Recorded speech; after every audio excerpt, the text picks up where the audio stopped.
the increasing obesity and chronic health epidemic, which is kind of happening on one side, and then this kind of like cohort of people who are doing everything they can, biohacking, whatever else, spending thousands, tens of thousands of dollars to, get those extra few percent in their health.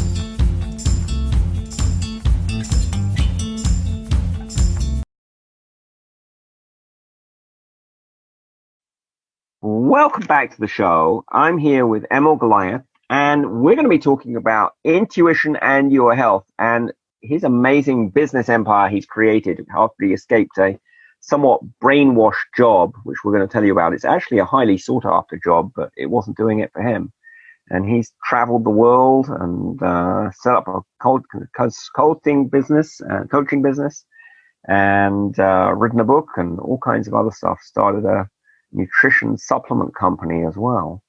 Very impressive. So welcome, Emil. Thank you so much for having me on the show and that very flattering introduction. I'll take that. Now, I hear an accent there. It sounds like you might be from Serbia. If you can detect that accent, then I will. Oh, that's I can't impressive. Really. I was going to say it sounds like you're from England, but yeah. No, I was born in Serbia. I came over to the UK when I was 2, so 30 years ago now. 30 years ago, wow. But actually lived in Wales most of my life. Wales? So, wow, yeah. Serbia to Wales. If you can detect the Welsh accents, I mean, a cider or two and it'll come out. Well, you escaped just as they were cranking up on that ex-Yugoslavia breakup war. Yeah, it was a coincidence, actually. My dad came to work as a doctor in the UK. We kind of came over with him. And then a year or so later, all hell broke loose. So well, it must have been your family's great peacekeeping influence was then diminished. But yeah, we elected not to return at that point. I could understand that. I just visited Serbia and all those other Balkan countries, and it was a lot of energy there of upset and, tragedy intermingled with people being happy and it being a nice environment. Very beautiful countries, but yeah. Yes. Lots of issues. Yes. Beautiful countries. Shame about some of the politicians. Yeah. Well, that could be said of many countries, I think. Yes, I try and avoid all of that in general. It's bliss ignorance. Yes, we'll talk about how you manage to avoid knowing what's going on in the world and a bit later. So I think that's an important thing, to be in touch with your intuition, not consume too much negative news. Do you find you feel the energy when you go back to visit a place like Serbia or anywhere else you've been to? I don't think so, to be honest. I mean, I was recently in Berlin, and literally on landing, I was like, I like this place. And my girlfriend kind of said, you can't, we've been on one street, there's nothing you could possibly have discovered. And I was like, no, I like it. And then after the week that we were there, it was an amazing place. And obviously crazy stuff has happened in Berlin. I definitely got positive vibes. And same with Serbia and Croatia and places I've been to as well. No real negatives, just the good vibes. Maybe it's my filter. Yes, you've got the rose-colored filter turned on. Yeah. Good thing to do. Well, I like Berlin too, but I have to tell you, I visited the Gestapo Museum, where the headquarters used to be, where they took thousands of people into the cellars and did somewhat unkind things to them. And there was definitely some heavy energy there for me. Oh, for sure. I can imagine that. To be fair, I didn't do any of the war tours or anything like that. Yeah. But yeah, I can imagine. I went to I think in the Imperial War Museum in London, and there was a Holocaust exhibition at the time, and yeah, that was heavy. That was very interesting.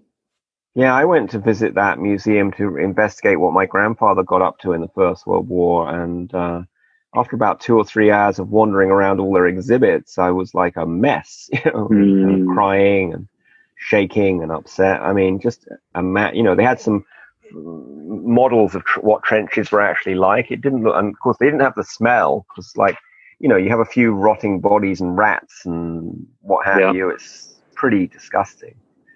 Yeah. So just the mud alone is pretty disgusting. Totally unimaginable. I don't different think worlds. I'm not convinced they had flush toilets in those trenches. No, I think that would have mingled in with all the rest of the smells. Yeah. So, and that's not good for health, I don't think. No, I mean that's the kind of the things that we get up to in the modern world to kind of optimize our health have come about in the last, 30, 40, 50 years. Sort of very much a first world problem or whatever. How do you mean it's a first world problem? Aren't people in quotes the third world, if that still exists, the developing world, whatever we want to call it? Aren't they concerned about health? Yeah. I suppose it's, we've had this amazing period of peace over the last however many years, increasing prosperity and everything else, and people and the kind of the globalization, and people are getting exposed to more and more health optimization techniques. It's an interesting one. I certainly think that there's more of a health divide appearing as we kind of go forward. Really? I'd say so. Between whom and who? So even within the first world, with kind of the increasing obesity and chronic health epidemic, which is kind of happening on one side, and then this kind of like cohort of people who are doing everything they can, biohacking, whatever else, spending thousands, tens of thousands of dollars to, get those extra few percent in their health. And, as technology increases, there's going to be more and more, intervention, technological intervention, medical intervention, and the people who have the resources and the will be harnessing and taking advantage of those. So, that's coming for sure. I think that we already are harnessing and taking advantage of those. Don't you do a bit of biohacking? I think I saw an Oura ring on that finger you were waving around. Yeah, I thought I did. Yeah, Tell us for about sure. That ring. What is that? Hacking your something? Yeah, no, for sure. I love all this kind of stuff. And you know what? If I was, worrying about war or famine or all these like things that have happened in the past, then I wouldn't be messing around with a, $400 ring, tracking how many hours and minutes I've had REM sleep, So we've kind of got this privileged kind of time where we can focus on these things. But yeah, no, the Oura ring is a nice little gadget. I kind of like it. I recommend it to most of my clients. It uses various parameters, including heart rate variability, body temperature, breathing rates, to give us a reading of our sleep, basically. So it's like a Fitbit on steroids, to make a bad metaphor. Well, exactly. I'm not a huge fan of watches, to be honest. So the ring, when it came out, it was kind of the best sleep tracker out there, and that was enough for me. I thought I'd do some research, check it out, and yeah, fundamentally, we know what helps with sleep, and we've had extensive discussions about this, on the DC forum and at events. But so we know the things that we need to do. The ring isn't going to change what we need to do, but it might help some people. It might prompt some people to implement these things when they realize that their sleep is suboptimal or inadequate. So it's not like that wrist device we saw. I forget the name of it, but it would send an electric shock to you if you were naughty. The Pavlock. Show us that. What's it called? The Pavlock. Pavlock. I've got to put this in. I'll put these in the show notes. Oura ring and Pavlock. Can you show the Pavlock? Oh, look, it's got a little lightning bolt on it. So this is it has a little. Can you show the inside of it? Is there like a little electric? Yeah. So this is the battery pack. Yeah, and that's on your skin. And when you're naughty, it zaps you. Yes. Wow. So if you're not following the habits that you said you were going to do, it's a bit like that old thing with the rubber band where you twang yourself, but this is a bit more extreme. A bit more automated. Yes. I'll be honest, I haven't explored it fully. Again, I'm not a huge fan of watches, so I don't think it's going to work hugely well for me. But again, I'm doing kind of research for my clients and seeing if it's something that I can use to kind of optimize and improve my methods, basically, for what I'm trying to achieve with people. Well, I'd love to hear if you've improved a habit that was tricky to improve. So as I said, I'm still experimenting with it. I'm still playing. I know. After you've played, I will let you know. I'll update you. I'd love to hear that. It all sounds a bit negative. I mean, it sounds a bit kind of pain-based versus love-based. But, I know some people respond to pain better than love. So. Yeah, I mean, I think with habits, you kind of have to break the pattern, break the automation, break the cycle. And if that provides sufficient stimulus to even just to remind you that you're automatically going to do something, then you can make the conscious decision to change it and to follow a different path. It's a sound theory, in my view. Whether it actually works in reality, open to debate. We will find out. It sounds similar to those habit tracking sites where you pledge $100 to some charitable or political cause that you hate, and if you break the habit chain, you have to donate some money to whichever politician you most loathe. I'm sure that first time you slip up and money's going to whoever that politician is or charity cause. Like I'll give you some examples. Some people who don't like guns might sign up to give money to the National Rifle Association in the United States because they have judgments about the NRA, thinking it's evil or something. Or if you're a Second Amendment gun-toting whatever, and you're trying to change some other habit, then maybe you give it to some left-wing cause that really doesn't do it for you. So I think the monetary aspect does help people change habits. It gives more of an incentive.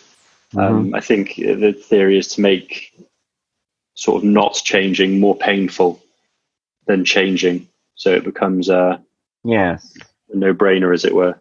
But I just want to come back to this health divide in society that you mentioned, because it almost makes you think that if this went on for long enough, through many generations, there would be an evolution to this sedentary couch potato, TV watching, diabetes-ridden, short-lived Homo plumberletus for being plump, versus Homo biohack longevity would be long and thin and muscular and live for thousands of years. Yeah, I mean, with AI doing what it's doing and going where it's going, then there's quite a large likelihood of a lot of jobs being automated, which will kind of catalyze that kind of process. And I don't want to, I don't want to get involved in the politics of it or anything like that. I'm just kind of like, taking responsibility myself for the changes that are happening in the world that I'm observing and ensuring that I'm on the right side of them. And anyone who I can help, then I will help as well. But yeah, it's a very deep and complicated issue. But as we'll go on to discuss later, I try to avoid the deep and complicated issues. Well, when it comes to wealth, there's definitely political parties that think if you're wealthy, you should pass it on to your kids and keep your own wealth. And there are other people who think you should take the wealth away from the people who have more of it and just redistribute it.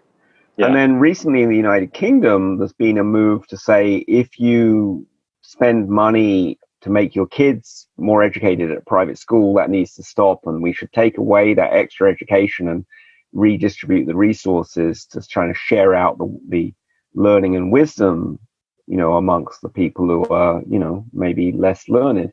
Do you think in the future maybe there will be a move to grab health units from people who are super healthy, biohacked, and redistribute it to the couch potato tribe? Well, I mean, particularly in the UK, health is relatively, at least theoretically, everyone has access to healthcare. It's all free,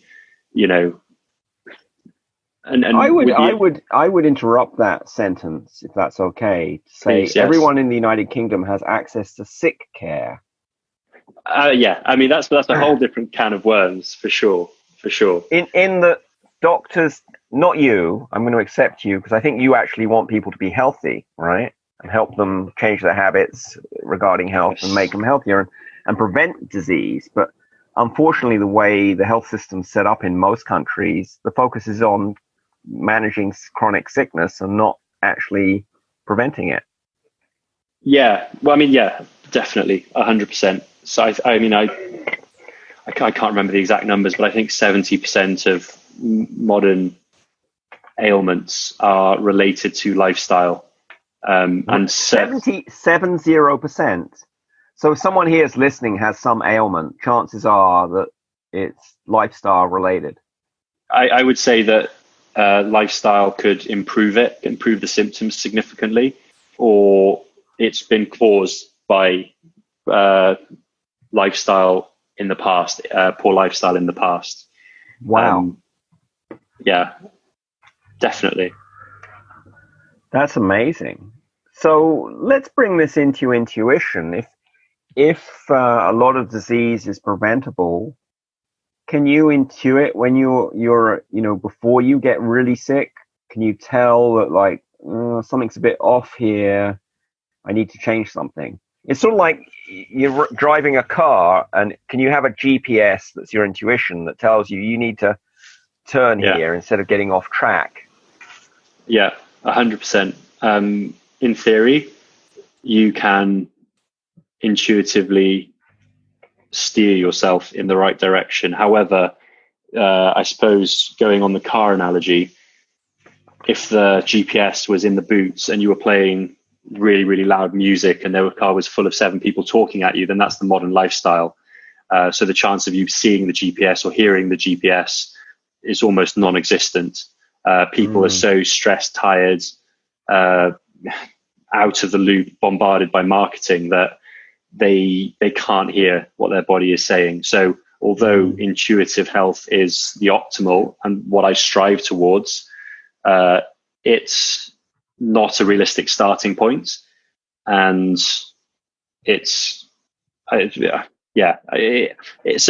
a realistic starting point. There needs to be something else to get people to a level where they can start to feel their health.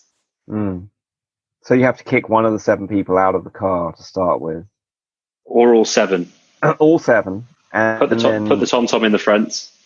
You put the GPS unit. TomTom's a brand of GPS in the UK, I think, just for our American listeners. Or apologies, Google Maps. Yes, and you turn down the rock music, if not turn it off. Exactly. And that's the only way. What about the monkey mind? Do you have to get the monkeys out of your head as well? Or? Yeah, I mean, for sure. I think that's all part of the process, though, because by the time you're at a stage where you can kind of listen to yourself and you've blocked out all of the kind of external stimuli, you will have started to manage the internal stuff as well. I don't think they can be done separately. They'll happen together. If the monkey is going crazy in your head, then there's still 7 people in that car, for sure. They're all monkeys. And they're all monkeys, exactly. But couldn't you feed your monkey Xanax or Proloft or something and have it, be less of a problem? Wouldn't that? I think the pharmaceutical route will numb the entire mind. So it numbs the monkeys and numbs out your intuition.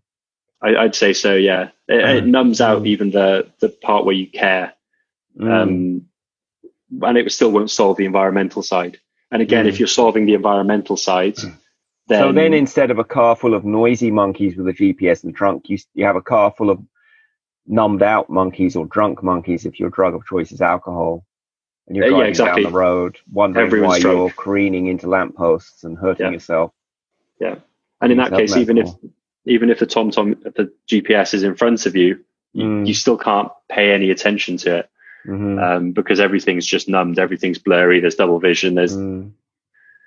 Now, I just want to give a radical thought to people listening, because most listeners have a business, they're entrepreneurs, and they may be like, well, Michaela, this health thing's very interesting, and I wish my chronic migraines or health challenge or whatever their health issue was not so big.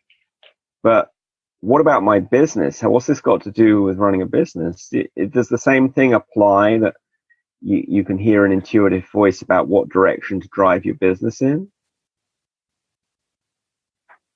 I mean, first off, your health is your business. Without good health, then your business is not sustainable. You can't continue to grow. You can't enjoy the business, because let's be honest, that's one of the reasons a lot of people get into business, is for freedom, for the choice to do what they kind of want to do, go in the direction, have no boss, whatever else.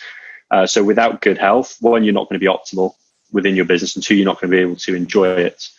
And by optimizing your health, you're going to perform much better in the business, and therefore, arguably, I have no data for this, but arguably be able to make better decisions in the business, and perhaps get better intuition within your business as well. Certainly, if you're super stressed, super tired, and fueling yourself on fast food, then I kind of compare that to just going into tunnel vision and just, going up, crashing, more caffeine, more sugar, more junk food, going back up again, crashing, going back up again, crashing, without kind of seeing the bigger picture. If you've ever heard someone kind of, hustling, then that's working hard and not necessarily working smart.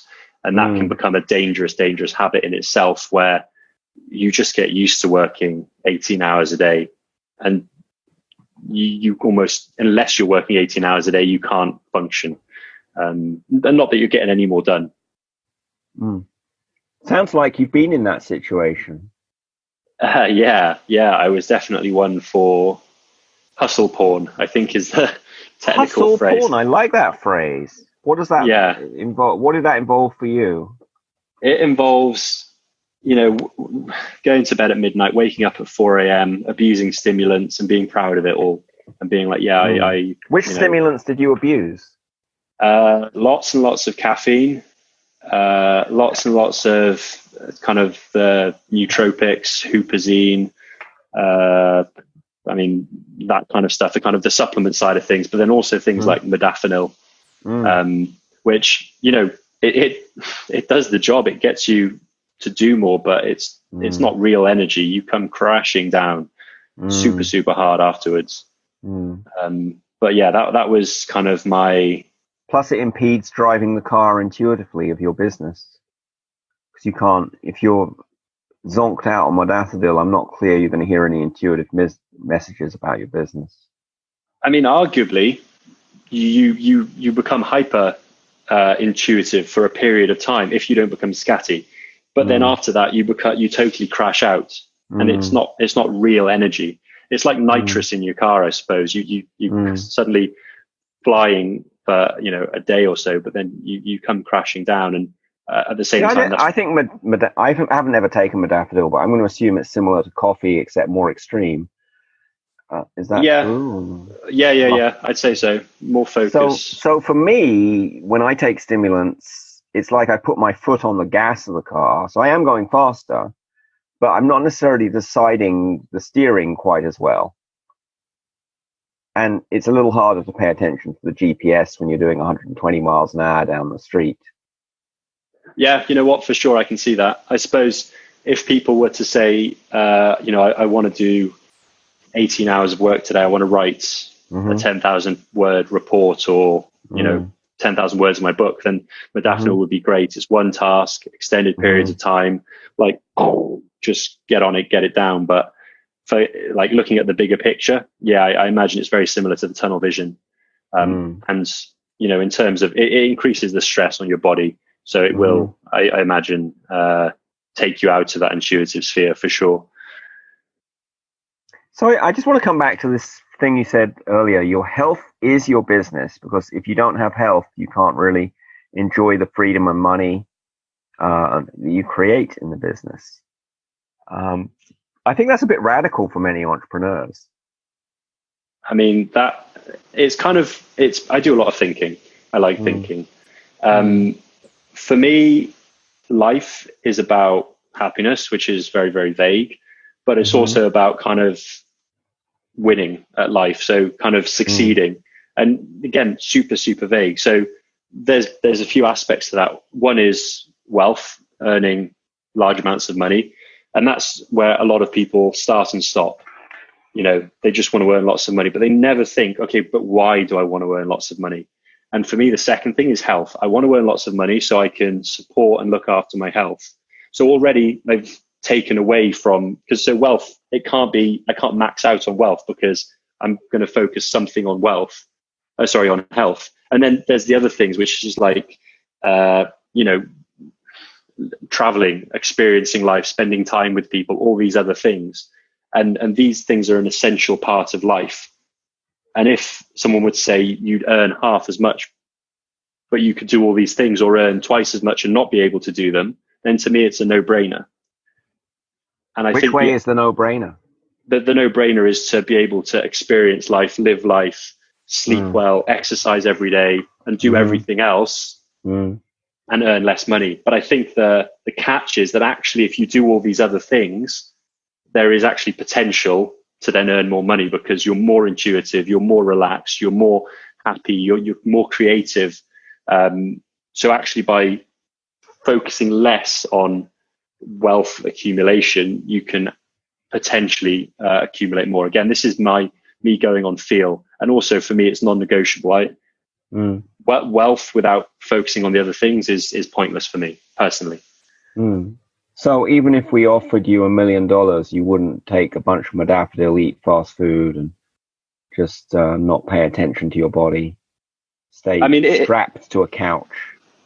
If you said, look, we'd guarantee you an income of as much money as you wanted, but you had to work constantly, 60, 70-hour weeks for the rest of your life. Yeah. It's not, I mean, even for, 30 years, I'd have to do it, and I'd have as much money as I wanted for my whole life. I would say no. It's no point. Weren't you in a job like that though? Highly paid job? Weren't you a doctor? You still are a doctor, right? Yeah. I mean, don't doctors abuse their bodies, don't get enough sleep, make life and death decisions while impaired mentally and possibly physically? Yeah. I mean, I graduated as a doctor in 2011. I worked full time until 2015, so 4 years. And then I quit the full time job because I was basically on a conveyor belt of kind of medical doctor life, and I didn't like the way it was going. The big turning point was when I was sitting with one of my bosses in the operating theatre, and they were saying about how they were still kind of busy working weekends, doing night shifts, and unhappy with their lives. And they were at the apparent pinnacle. That was what I was striving and fighting towards. And I just thought, I don't want to do this. This isn't me. So, but they were going to be wealthy. Yeah, they were on very, very good money. I mean, I would say that doctors are very, very well paid, but the amount of effort and life that you commit to it, it's not a job I would do if you want to be wealthy. They're not going to be super wealthy, but they're well off, middle class, respected. Their parents are very proud of them. Oh, 100%. But for me, the limitation, I mean, that's a great example. The limitation on freedom and the limitation on health, another 10, 15, maybe more years of night shifts was unacceptable. As you say, guaranteed income for the rest of my life, which, incrementally increased. It wasn't worth it at all. So that was one of the reasons why I kind of struck out on my own to start learning about business. And I didn't know what I wanted for a long time, and probably still don't, but I knew what I didn't want. And I knew I didn't want to go back. So yeah, that's a good example of the kind of balance between money, to a degree, respect and everything else, versus the bigger picture, happiness, health, everything else. We could say the S word at this point: spirituality. Oh yeah, 100%. I mean, it goes back to what's the meaning in the work and satisfaction. So I would say that there is a cohort of doctors, a small group, who finds deep, deep meaning in what they do. You know, being a doctor is a vocation. It's a very, you know, you decide you're going to be a doctor when you're like 4, then you're going to be a doctor your whole life. And that's the purpose of your life. And that's fine. I think in the modern world, we're moving away from that with kind of increased guidelines, increased kind of rules and regulations, increased pressure, increased litigation, which means that whereas perhaps medicine used to be a vocation and used to be a highly respected, highly, you know, a purpose for some people, it's moving away from that into, you know, just a paycheck. And actually it's becoming potentially unpleasant to work in because of all these pressures. So there's this kind of concept of defensive medicine where people are no longer using their clinical acumen, which we've spent however many years learning, and just doing it by the book, by the flow chart. Patient comes in with X. Are they Y? Okay, yeah, let's go here. Okay, now, do they have this symptom? Okay, let's go here. Do they have this? Okay, let's go here. Now they need a CT, they need these blood tests, and they need an X-ray. I mean, I could write a flow chart and kind of diagnose 90% of people in A&E. You know, accident. A&E is accident and emergency, right? Yeah. Accident and emergency. Yeah. Yeah, the ER in America speak. Yeah. Well, haven't people actually done that with IBM's Watson AI program that can diagnose people better than humans? Yeah.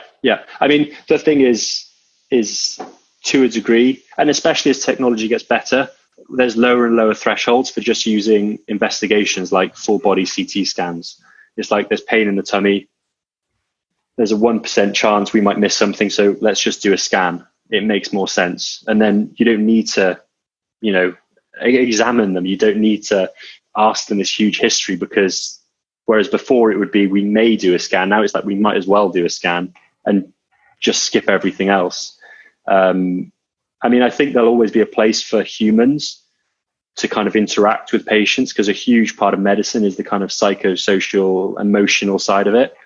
But yeah, I think certain areas within medicine will move more and more towards AI. There'll be huge resistance from the medical profession for sure, but it's already happening in radiology, right?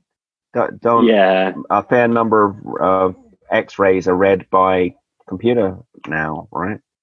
Yeah, I mean, certainly that's one of the examples where I've heard that will probably be the first to go to AI entirely. I mean, it already went to offshoring, right? You can ship the X-ray image.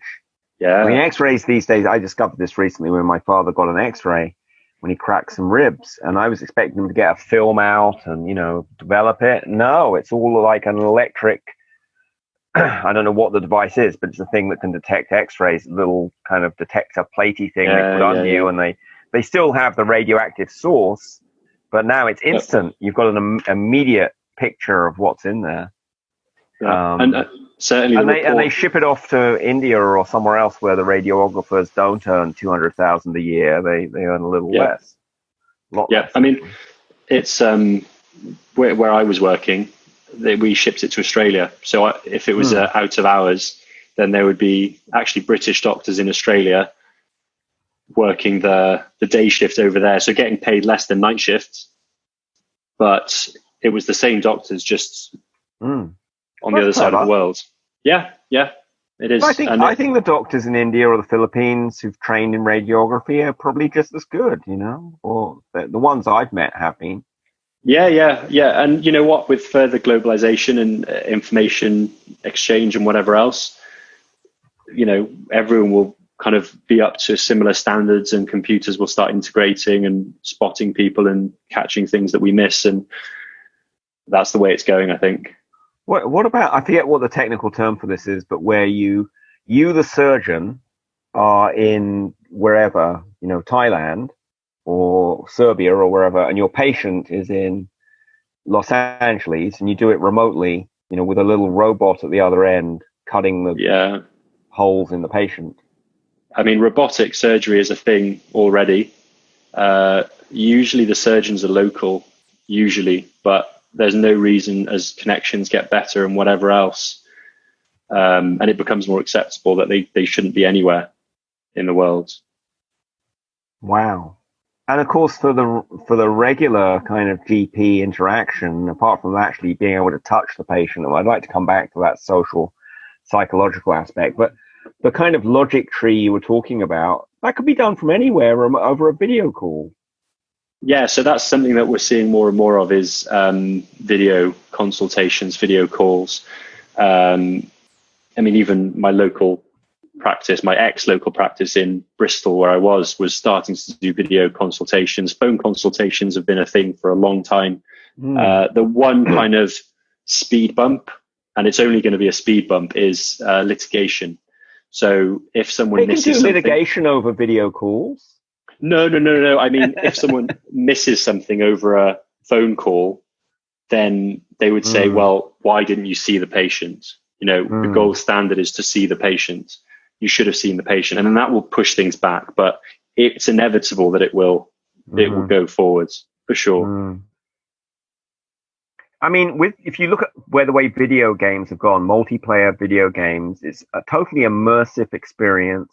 And they even have what do they call them? Tactile gloves or haptic things. You could be the doctor and you could have this pair of gloves and there could be robot gloves at the other end, touching the patient, sticking the finger where the sun doesn't shine, you know, to detect prostate enlargement. You could totally do the whole thing remotely. You know, it won't be long before my ring just transmits all my information to the cloud and the doctor can just log into it and access all my vitals. Yeah, and then they'll say, oh, yeah, Emil's on the verge of developing diabetes or whatever. We need to sell electric shock to his Pavlock. So he doesn't reach for another, whatever it is, cookie or something. Yeah, it's the way it's going. It's the way it's going. And because of the strain on the system, you know, even the medical kind of institutions are looking for ways to scale effectively. There's kind of this cohort of, I'm using that word a lot today, cohorts, I like it. There's this like group of physician's assistants, they're called, which are doing what doctors used to do, and now there's not enough of us. So they're, you know, bringing in... Why aren't there enough doctors? I thought the NHS in England, you know, the 65 million people live in England, and you told me before we started recording, there's 1.7 million people working in the NHS, of which I've got to guess at least a tenth are doctors. Yeah, I mean, so there's two aspects to that. One is that there's increasing demand, and that's for two reasons. One is that people are getting sicker with more chronic disease, and two is society's expectations are increasing. There seems to be, and this is just an observation, a removal of personal responsibility and expecting the government or whatever to fix the problem. Government and then the NHS, the health service. 70% of the diseases you said are caused by the own person's lifestyle. Isn't that a little ridiculous? Yeah, caused or influenced for sure. And yes, it is. But this is kind of the health divide I'm talking about. I mean, essentially, people have the power to improve their health infinitely.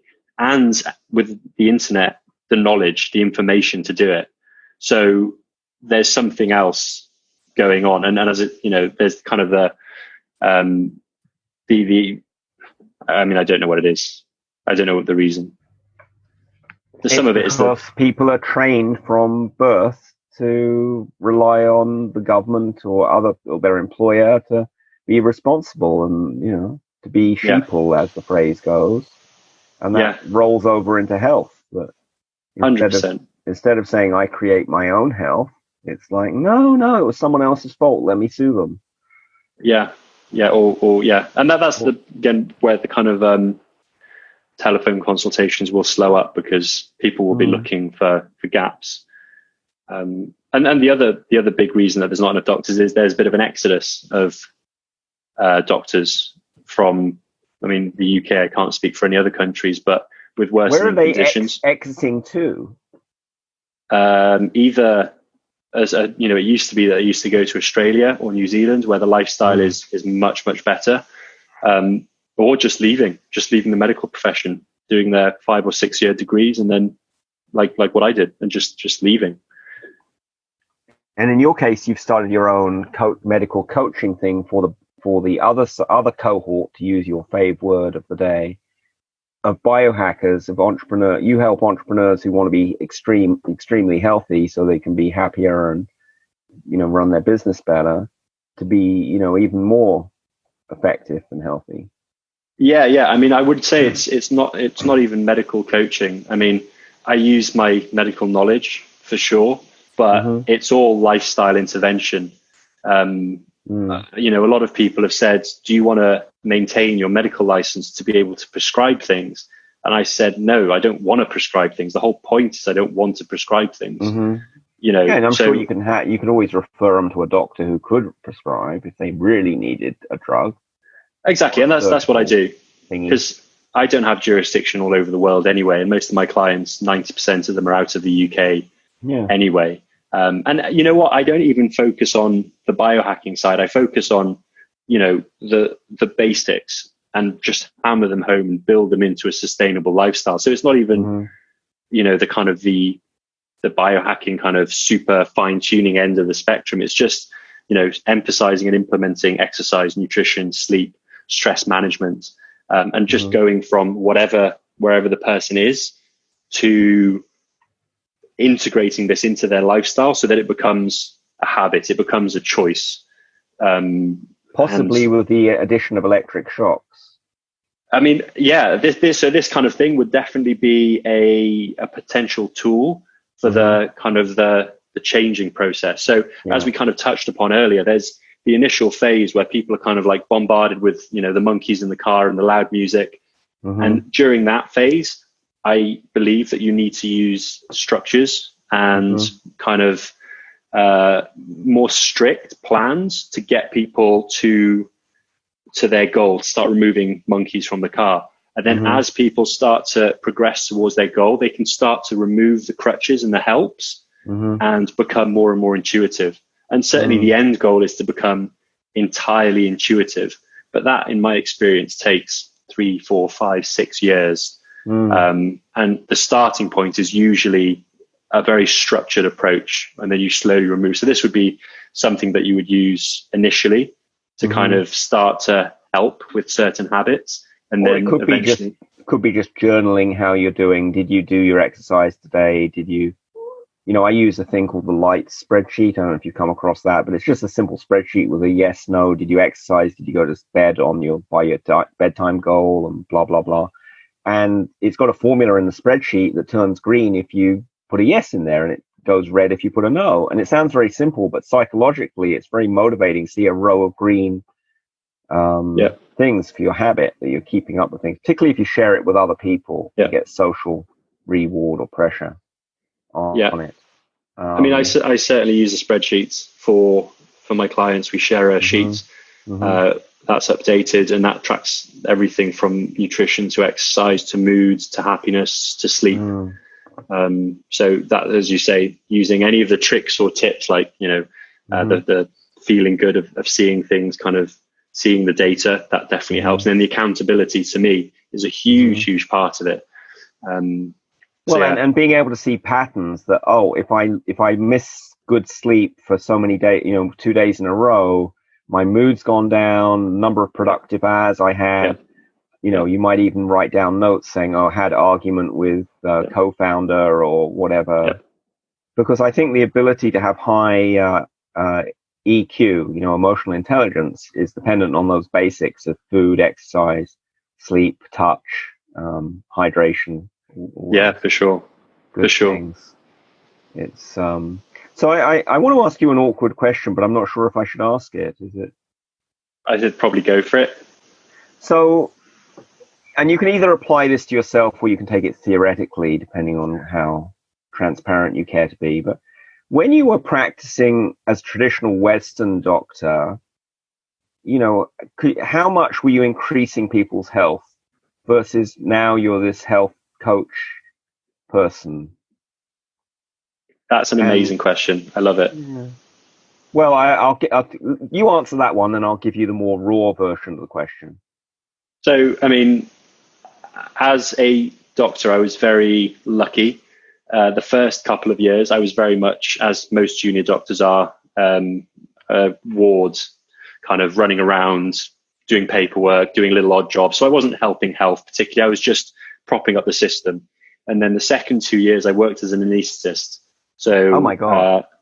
I loved that aspect because I loved the pharmacology and all the medications we were using. And for that, we were facilitating surgery, operations. So taking people's appendixes out, things like that. So I think in that regard, we were again helping people.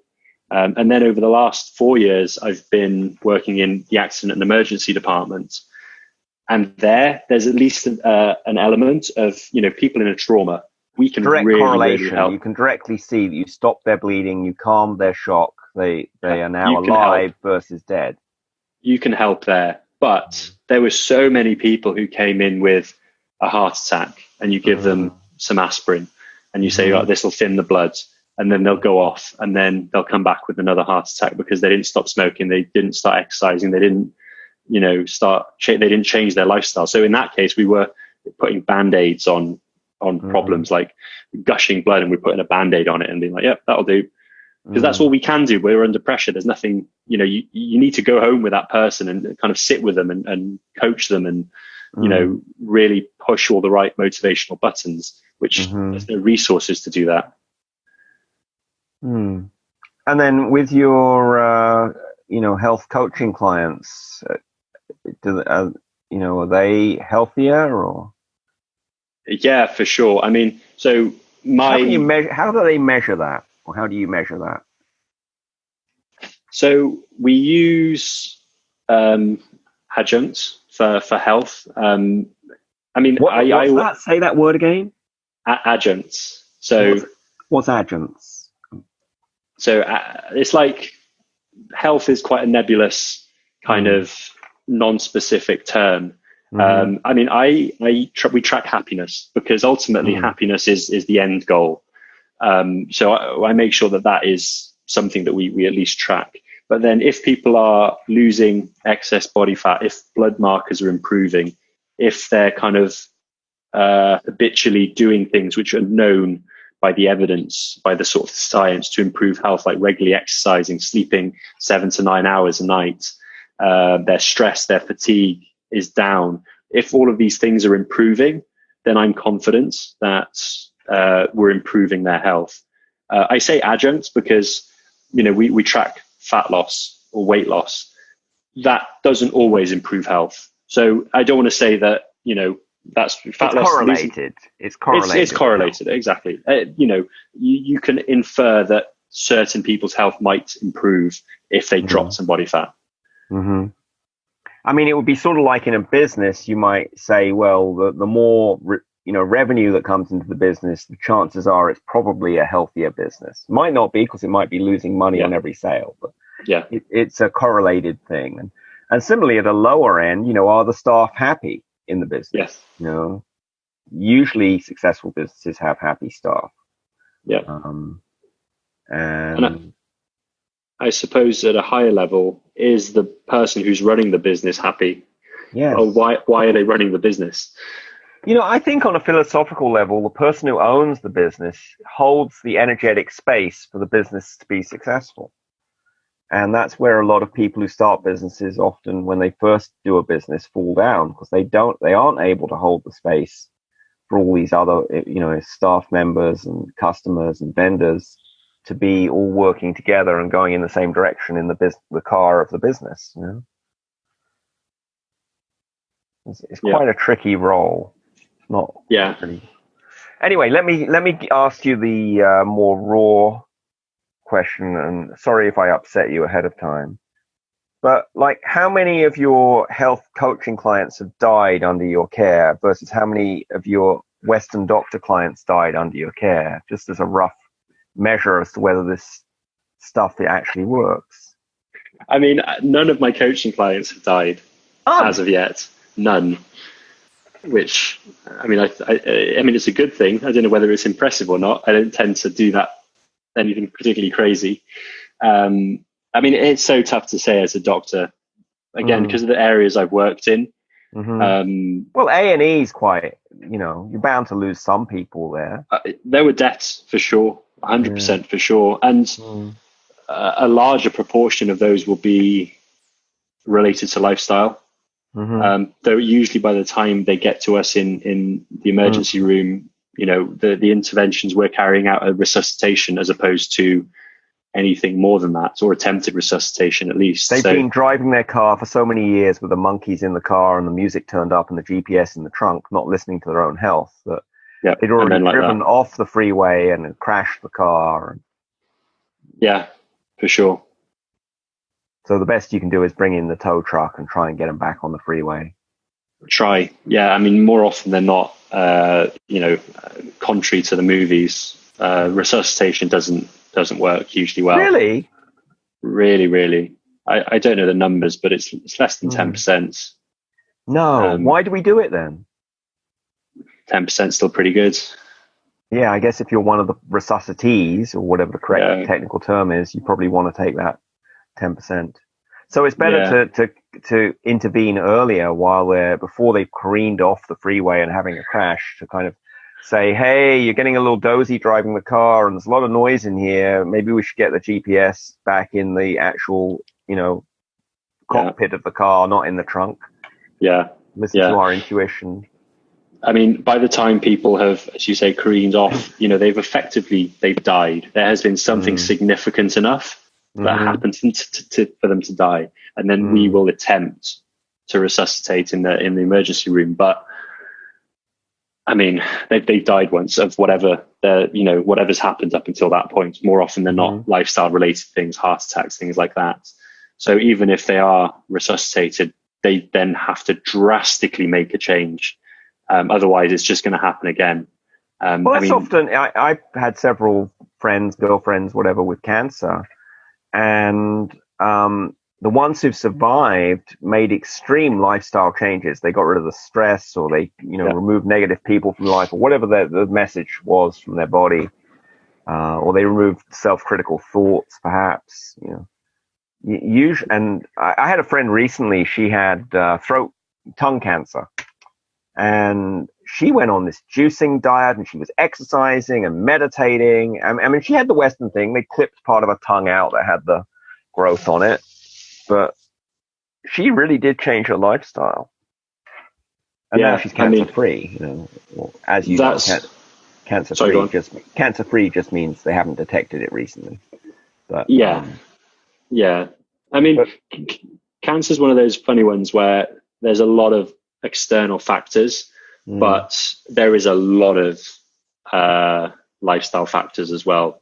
Either within kind of healing from it, curing it, or preventing it in the first place. And the word cancer is it's a bit of a misnomer, because every single cancer is totally different. You can't There's about 200 of them, right? Or thereabouts? More. Thousands. Yeah, easily. And certain things which are defined as cancer are not an issue, whereas certain things are horrendous. So, clumping them all together is a bit of a misnomer, but generally speaking, if you can, then there is positive lifestyle, especially mindset, things like that will definitely help.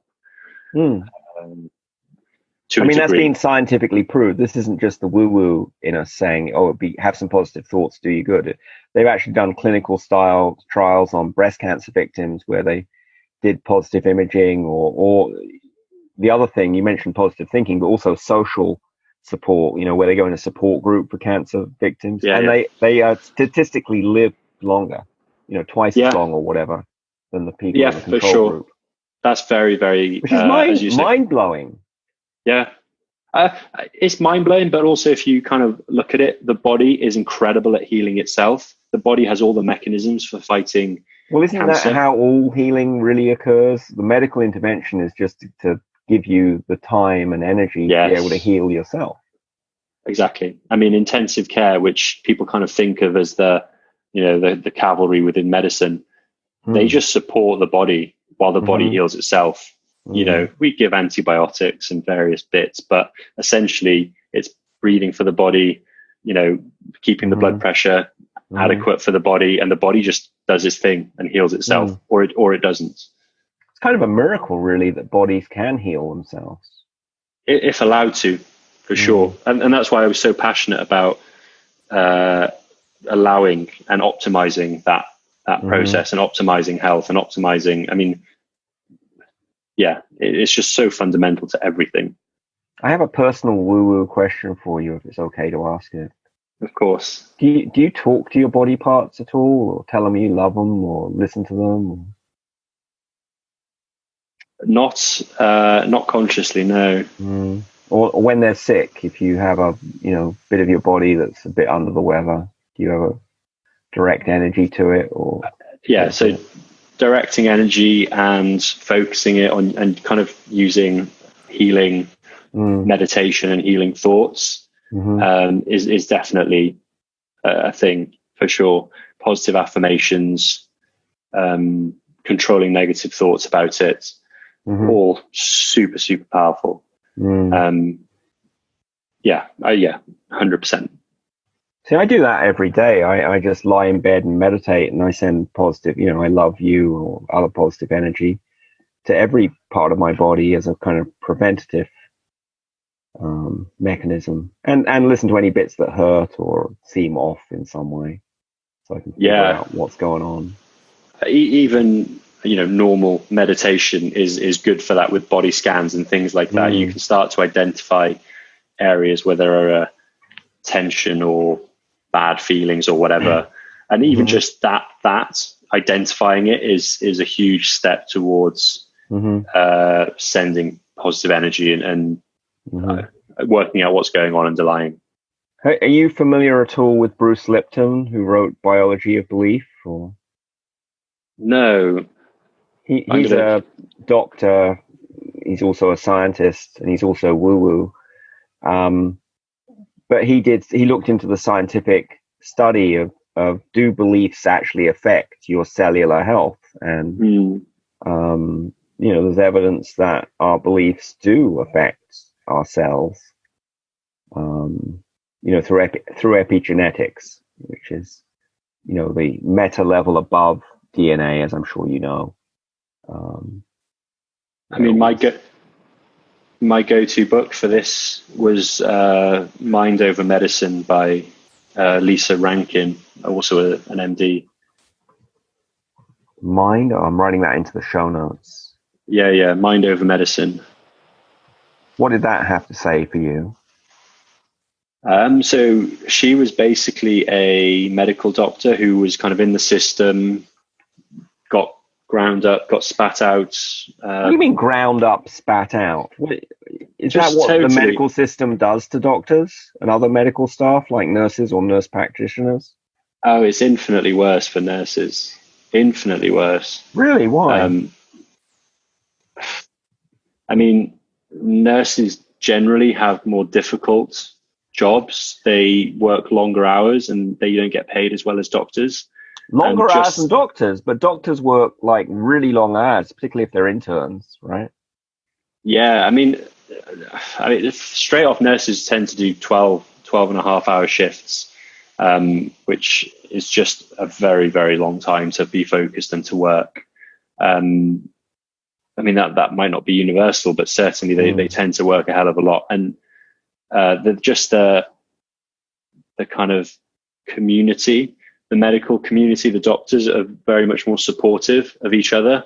Whereas my experience of the nursing culture, and correct me if I'm wrong, but it's a lot more of a blame culture and a lot more of that there's a lot less support within the nursing culture versus the medical culture, which altogether with less pay, more stress, less support leads to more issues. Coming back to this idea that your mental state affects your health, which those two books show and a lot of scientific studies show, what's the effect of blame or guilt or shame on someone's health? I mean, absolutely awful from a sort of primary point of view, as in that will instill negative emotions, negative thought patterns, increase stress, but also then those primary issues will cause secondary issues like poor sleep, decreased willpower to exercise, increased chance of eating crap foods, which will kind of then loop into more negative thoughts, more negative feelings. People might gain weight and lose confidence, feel less less emotional intelligence, less tolerance, which then feeds back into less sleep, less exercise. So it's just a spiral of badness, yeah, it's not good. Well, it kind of makes me wonder whether our school system is healthy. Yeah, that's another whole can of worms.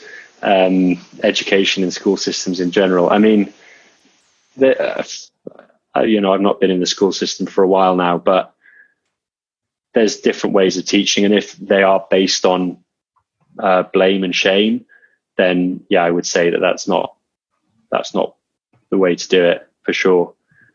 Especially yeah, go ahead. I was just going to say, especially these days where traditional education is less relevant to the modern world. The skills which make money in the modern world are associated with technology, digital marketing, whatever else, and those aren't really taught in school, whereas you're learning the traditional subjects which aren't hugely relevant, but as I said, that's a can of worms. That's a whole other podcast episode. But I'm going to take that thought one step further and just think about businesses you've worked in, or your own business, the people listening. Is your business a healthy place for you and your staff, or does it contain blame, shame, and guilt and other negative emotions swirling around? Yeah, that's a very, very valid question. Yeah, and as entrepreneurs, we're in a position to control that culture and nurture a positive culture. So it's our responsibility, for sure. I think that's a big responsibility. Not only are we responsible for, our own happiness, our own profits, our own health, but now we've got staff members, customers, vendors, and we're co-creating with them their happiness, wealth, and health, which at the extreme end could mean if you have a whole bunch of negative culture and emotions, you could be killing the people associated with your business. Yeah, for sure. And I mean, that's you can take that to a greater level than just business, but as a person, if you're exuding negative vibes, for want of a better word, then you are negatively affecting the people around you. Well, let's take it to the next level. What's the next level you didn't want to go to? No. I mean, so as a business owner, then yeah, you're affecting your clients and your staff, but even just as a human, if you're, expressing negative energy and blaming and shaming and whatever else, then you're affecting the people around you, whether they're associated with you through business or just because of vicinity. So like your family, exactly, your kids, your even neighbors, interactions in the in the shops. 100%. You can control. I mean, I know you do medicine for humans, but does this same stuff work in pets as well? If the owner isn't full of negativity, their pet will pick up diseases. I mean, it's not my area, but I would say so. Especially domesticated animals, probably dogs more than cats. But I would say that they can sense that kind of stuff. Oh, absolutely, they sense it. I mean, dogs are very psychically.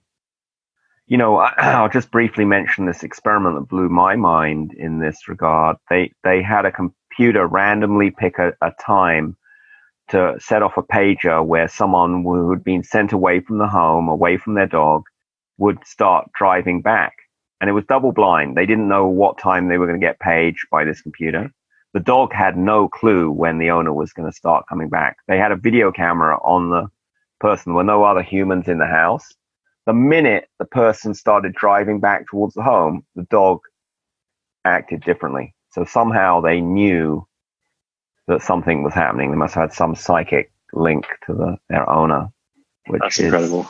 It is amazing. And certainly, I think anyone who's ever interacted with a dog, dogs can be very empathetic and, loving and obviously connected with their owner. So, but yeah, let me take that thought about the idea that the thoughts we have in our own head, which we haven't cleaned up through meditation or exercise or, whatever, sleeping enough or whatever, not only affect the people around us and our businesses and ourselves, our own health, but what does that say about modern society, where most advertising is very negative?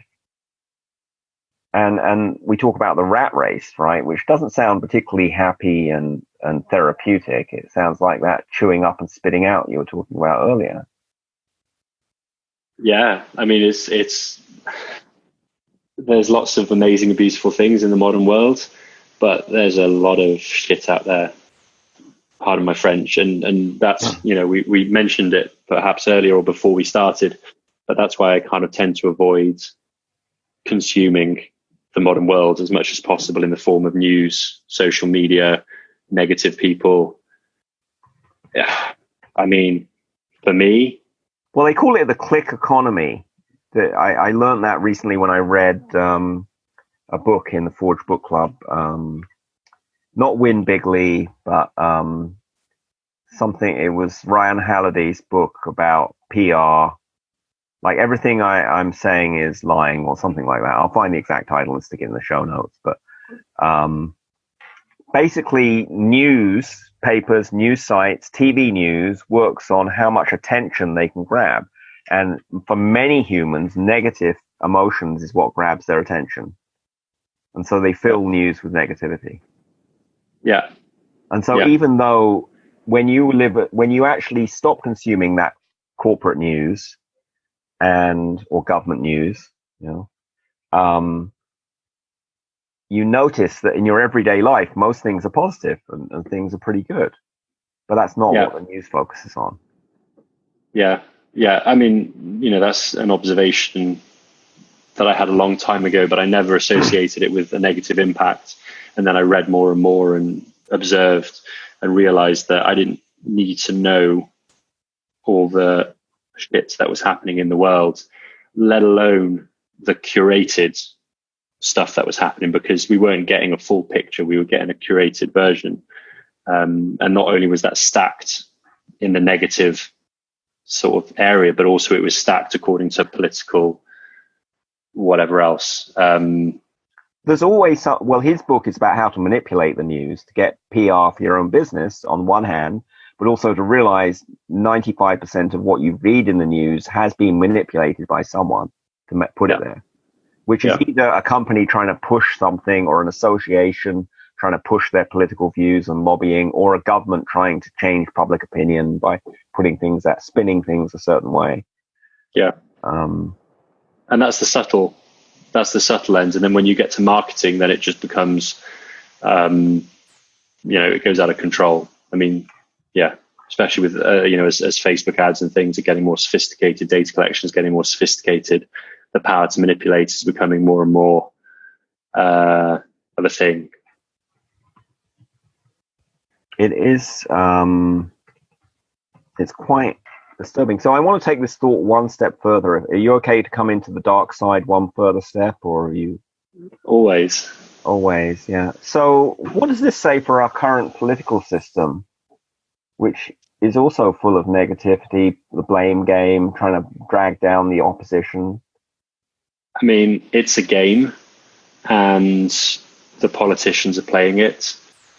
And is that bad for their health, do you think? I think it's bad for everyone's health. It's kind of, I mean, I don't, as we sort of touched upon, I don't get involved in the politics and that kind of stuff. It's not an area which I want to spend bandwidth on, but the tactics and things people are using, kind of then the other side needs to use to keep up or to match, and then it just becomes an arms race to the bottom. Which I think they've succeeded in reaching the bottom, haven't they? More or less. I wouldn't be so sure. Oh, okay. There's further to go. Always. I mean, what if we had a society and a political structure and system that was positively based and supported people's happiness and health? I mean, that would be great. I don't know how that would be built. I don't know how that would be constructed, but when everyone is shooting towards something like that, all it takes is one person to go the other way, gain an advantage, and then someone else need to match them, and then it'll all just evolve. I'm sure there's an analogy about larks and pigeons, which talks about this. As long as you'll reach a balance where no one gains the upper hand because everyone is doing what they need to do, and then you'll reach an equilibrium. If it goes too far either way, then someone will gain an advantage. So this is the equilibrium, I believe. So what would it take to reach a new equilibrium where we had a society that was happy and healthy and wealthy? People were self-fulfilled and spiritually happy.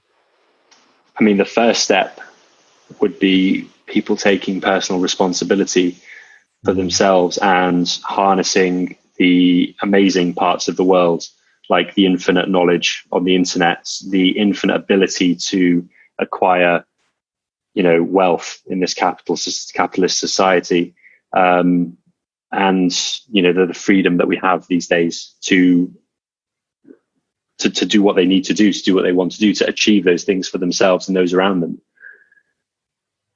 So let's just walk this thought back to our own businesses, because basically our entrepreneurial business is a microcosm of society. It's our own little personal fiefdom or society. What does that mean for how we create our businesses? Well, I think entrepreneurs are a great example of people who are doing exactly that. They're taking personal responsibility for themselves and their lives, and they are doing what they need to do to achieve what they want to achieve.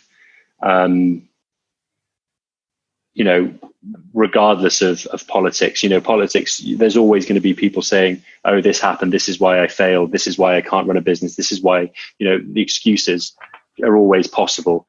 But then there's entrepreneurs, for example, who take the responsibility and say, I can either make excuses or I can make solutions. And as long as you start doing that, then you can almost become immune to that kind of thing, especially in the modern world where information is free and everywhere. Back in the day, whenever that was, before the internet, knowledge was in libraries or behind, in labs and professors, and that's where knowledge was kept, and you couldn't access it unless you had standing or money or whatever. These days, I mean, there's the vast majority of, actually, I don't know the proportion of people with the internet, but the internet is becoming more and more accessible, basically. It's several billions, isn't it? 4 billion people have internet access worldwide out of 7, so it's more than half. And you've got to remember, about half the people on the planet only earn about $2 a day or something. So, but we're getting to the point where pretty much everyone is on the internet, and it affects their lives in positive ways. I read about fishermen in some African country, and now they have internet access on their phone. And I don't think it was even internet. I think it was simple phone where you could text people, and they could decide where to take, which port to take the fish that has the better price, so they can make more money. For example, there's huge potential for positivity and growth on the internet. However, I believe that the vast majority of people use it for cat memes and social media to kind of blow their lives away. I just want to take this. You mentioned entrepreneurs making themselves healthy and happy. I just want to put that a bit bigger, that say, if you have staff, if you have customers, if you have vendors, and I think everyone listening as an entrepreneur has other people involved in one of those 3 roles in their business. And I'll throw investor in too. Some people have investors. But how the decisions we make about our businesses and how we run them and the culture we choose to have for them affect the negativity or positivity in those people, affects everyone's health, wealth, happiness, spiritual satisfaction. So I think we have an enormous opportunity as entrepreneurs to create something, bigger than ourselves and shift the world to a positive place. Maybe we can't change the political system today, but sure as heck we can change how we run our own business. Yeah, for sure. One book I just want to mention related to that positivity. I'm reading a new book by Marie Folio. I don't know if you know her or not. She's more a woman's entrepreneur thing. She has a business called B School. It's like an online training for digital marketing. And she's been on Oprah and what have you. Anyway, she has a book called Everything is Figurable Outable, saying that no matter how hard the problem, there's always a way to get a solution. Yes, I love that.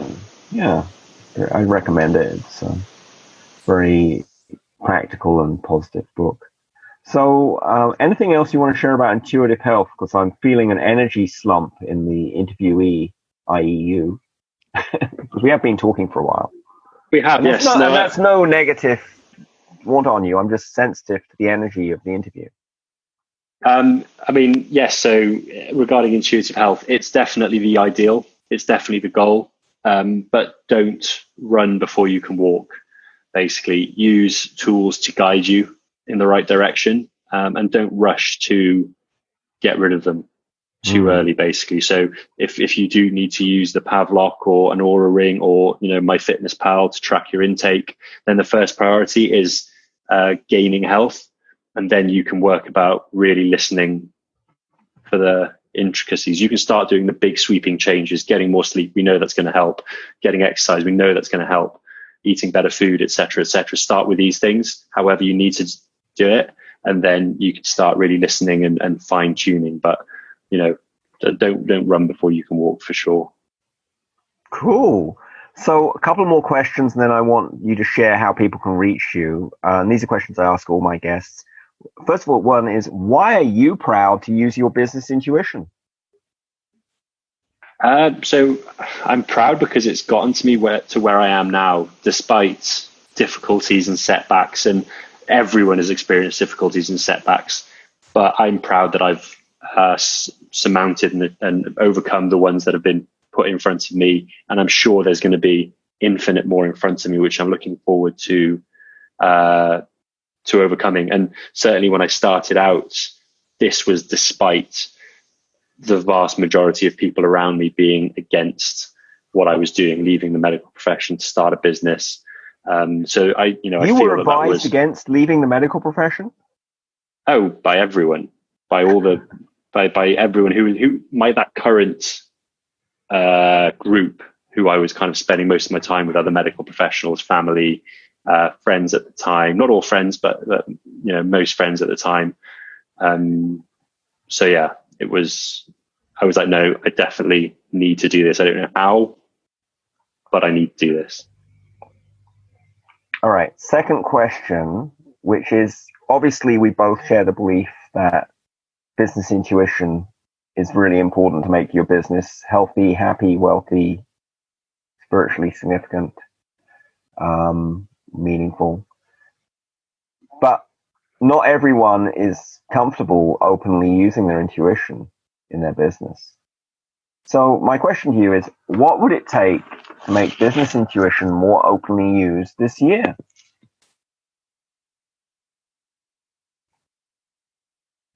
That's a very, very good and interesting question.